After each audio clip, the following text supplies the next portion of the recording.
ನಮಸ್ಕಾರ ವೀಕ್ಷಕರೇ, ರೆಬಲ್ ಟಿವಿಗೆ ಸ್ವಾಗತ. ನಾನು ತ್ರಿಷಾ ರಮೇಶ್. ದೇಶದಲ್ಲೆಲ್ಲೆಡೆ LPG ಹಾಹಾಕಾರ ಶುರುವಾಗಿದೆ ಅನ್ಬೋದು. ದಿನನಿತ್ಯ ಆಟೋ ಡ್ರೈವರ್ಗಳು ಮನೆ ಬಳಕೆಗೆ ಗ್ಯಾಸ್ಗಳ ಸಿಲಿಂಡರಿಗೋಸ್ಕರ LPGಗೋಸ್ಕರ ಸಾಲುಗಟ್ಟೆ ಗಂಟೆಗಟ್ಟೆ ನಿಲ್ಲುವಂಥ ಪರಿಸ್ಥಿತಿ ದೇಶದಲ್ಲಿ ಎದುರಾಗಿದೆ. ಇವತ್ತು ಕೂಡ ನಾವು ಬೆಂಗಳೂರಿನ ಒಂದು ನಗರದಲ್ಲಿದ್ದೀವಿ.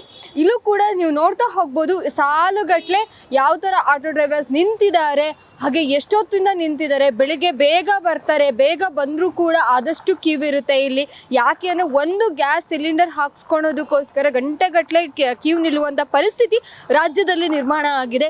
ಒಂದು ಕಡೆ ರಾಜಕಾರಣಿಗಳಿಗೂ ಕೂಡ ಮನವಿಯನ್ನು ಸಲ್ಲಿಸ್ತಾ ಇದ್ದಾರೆ. ಆದರೂ ಕೂಡ ಯುದ್ಧ ನಡೀತಾ ಇರುವ ಕಾರಣದಿಂದ ಯಾರಿಗೂ ಕೂಡ LPG ಗ್ಯಾಸನ್ನು ಒದಗಿಸುವಂಥ ವ್ಯವಸ್ಥೆ ಎದುರಾಗ್ತಾ ಇಲ್ಲ. ಇನ್ನೊಂದು ಕೂಡ ಕದನ ವಿರಾಮ ಇದ್ರೂ ಕೂಡ ನಮಗೆ ಸರಿಯಾದ ಸಮಯಕ್ಕೆ ಗ್ಯಾಸ್ ಸಿಲಿಂಡರ್ಗಳು ಲಭ್ಯವಾಗ್ತಿಲ್ಲ. ಸೊ ಇಲ್ಲಿ ನೀವು ನೋಡ್ತಾ ಹೋಗ್ಬೋದು ಯಾವ ಥರ ಆಟೋ ಡ್ರೈವರ್ಸ್ಗಳು ನಿಂತಿದ್ದಾರೆ.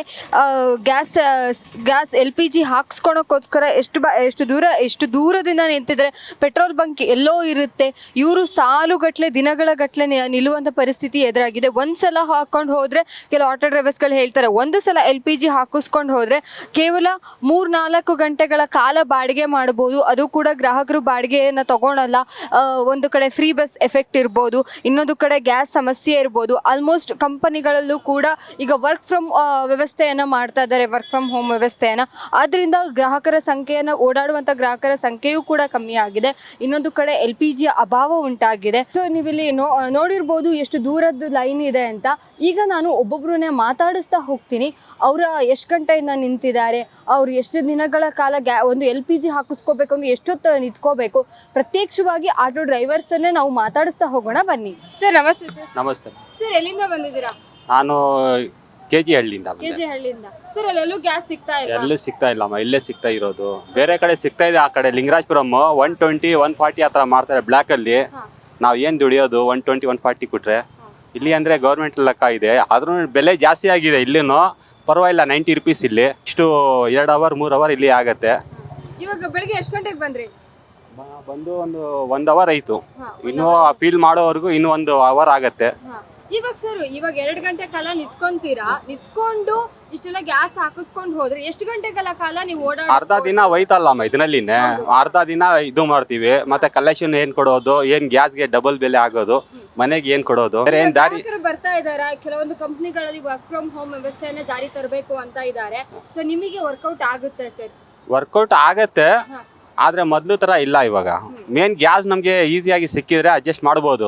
ಅರ್ಧ ದಿನ ಇದರಲ್ಲಿ ಹೋಗ್ಬಿಡತ್ತಲ್ಲ, ಅರ್ಧ ದಿನ ಅಲ್ಲಿ ಏನ್ ಸಂಪಾದನೆ ಮಾಡೋದು, ಅದು ತುಂಬಾ ಕಷ್ಟ ಆಗಿದೆ. ಸರ್ ಎಲ್ಲಿಂದ ಬಂದಿದ್ದೀರಾ? ಉತ್ರಳ್ಳಿಯಿಂದ. ಅಲ್ಲೆಲ್ಲೂ ಗ್ಯಾಸ್ ಸಿಗ್ತಾ ಇಲ್ವಾ ಸರ್? ಅಲ್ಲಿ ಸರೌಂಡಿಂಗ್ ಅಲ್ಲಿ ಎಲ್ಲೂ ಸಿಗ್ತಲ್ಲ. ಕ್ಲೋಸ್ ಮಾಡಿದಾರ ಯಾವ ತರ, ಅಥವಾ ಡಬಲ್ ರೇಟ್ ಹಾಕ್ತಾ ಇದಾರಾ? ಡಬಲ್ ರೇಟ್ ಅಂದ್ರೆ 130 150 ಎಲ್ಲ ಮಾರ್ತಿದ್ದಾರೆ. ಇದನ್ನೆಲ್ಲ ಯಾರು ಕೇಳೋರು ಗತಿ ಇಲ್ಲ ಇವಾಗ, ಹಂಗಾಗ್ಬಿಟ್ಟಿದೆ. ಸರ್ ಸರ್ಕಾರಕ್ಕೆ ಏನು ಮನವಿ ಸಲ್ಲಿಸಿಲ್ವಾ? ಈ ತರ ಡಬಲ್ ರೇಟ್ ಮಾಡ್ತಾ ಇದಾರೆ ನೋಡಿ, ನೀವು ಎಲ್ಲ ಸರ್ಕಾರ ಕೇಳೋದೇನ್ ಬೇಕಾಗಿಲ್ಲ ಮೇಡಮ್, ಎಲ್ಲ ಗೊತ್ತಿದೆ ಎಲ್ಲಾರ್ಗು. ಅವ್ರಿಗೆ ಗೊತ್ತಿದೆ, ಅವ್ರಿಗೆ ಏನು ಹೋಗ್ತಾ ಇರುತ್ತೆ. ಇಲ್ಲಿ ಮಾರೋದು ಅವ್ರು ಮಾರ್ತಾವ್ರು, ಇಲ್ಲಿ ಕಷ್ಟ ಬೀಳ್ತಾರದು ಇಲ್ಲಿ ಆಟೋದವ್ರು ಕಷ್ಟ ಕೇಳಕ್ಕೆ ಯಾರು ಇಲ್ಲ ಇಲ್ಲಿ. ಸರ್ ಇವತ್ತು ಕೇಂದ್ರ ಸರ್ಕಾರದಿಂದ ಮೋದಿ ಅವರು ಕೂಡ ರಾಜ್ಯಕ್ಕೆ ಬರ್ತಾ ಇದ್ದಾರೆ. ಯಾರಾದ್ರೂ ನಿಮ್ಮ ಬೇರೆ ಆಟೋ ಚಾಲಕರು ಮನವಿ ಸಲ್ಲಿಸುವಂತ ಪ್ರಯತ್ನ ಏನಾದ್ರು ನಡೆಯುತ್ತಾ?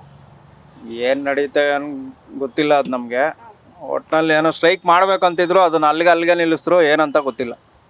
ಸರ್ ಎಷ್ಟು ಗಂಟೆ ಕಾಲ ನಿಂತ್ಕೊಂತೀರಾ ಸರ್ ಒಂದು ದಿನ ಗ್ಯಾಸ್ ಹಾಕ್ಸ್ಕೊಳಕ್ ಬಂದ್ರೆ? ನೋಡಿ ಇವಾಗ 3 to 3.5 ಅವರ್ವರೆಗೂ ನಿಂತ್ಕೊಬೇಕಾಗತ್ತೆ ನಾವು. ಇಲ್ಲಿ ನಾವು ದುಡಿಯೋದು ಹೆಂಗೆ ದುಡಿಯೋಕ್ಕಾಗತ್ತೆ ಈ ರೇಟಲ್ಲಿ? ಈ ಕಸ್ಟಮರ್ಸ್ ಐತಾನೋ ಒಂದು 20 ರೂಪಾಯಿ 10 ರೂಪಾಯಿ ಎಕ್ಸ್ಟ್ರಾ ಕಲ್ದ್ರೂ ಯಾರು ಕೊಡೋರಿಲ್ಲ. ಅವ್ರು ಅರ್ಥ ಮಾಡ್ಕೊಂಡು ಕೊಡೋಲ್ಲ.